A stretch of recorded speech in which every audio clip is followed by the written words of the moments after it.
Tina Fontaine's body was pulled from the Red River in 2014, 72 pounds, wrapped in a duvet cover and weighted down with rocks.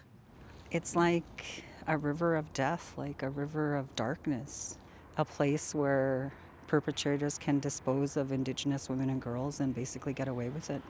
Not once in my life have I ever seen justice inside. 8 days ago, Raymond Cormier was acquitted of second-degree murder in Fontaine's death.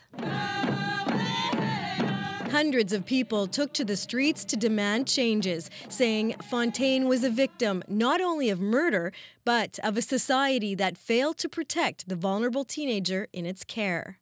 It doesn't become a cold case per se. Today, Winnipeg's police chief says he was disappointed at the verdict. I think the evidence we gathered was reasonable to charge Raymond Cormier. It just didn't reach the standard for conviction. But Danny Smythe feels his department did all it could in an investigation that took more than a year and cost nearly $1 million. We'll review the case, see if there's anything that was missed. But at this point, there is nothing further for us to follow up on. The Crown has until March 22nd to appeal.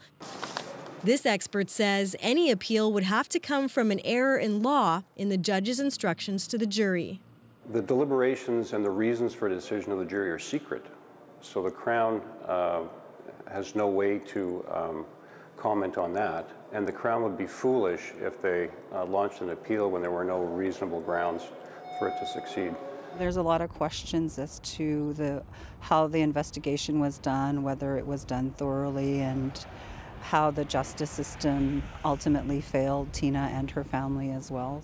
Hilda Anderson-Piers wants Fontaine's case turned over to the joint RCMP Winnipeg Police Task Force called Project Devote. It investigates unsolved homicides and missing persons cases. I'm worried about it because, obviously there's a perpetrator still out there. And right now, that trail has gone cold. Karen Pauls, CBC News, Winnipeg.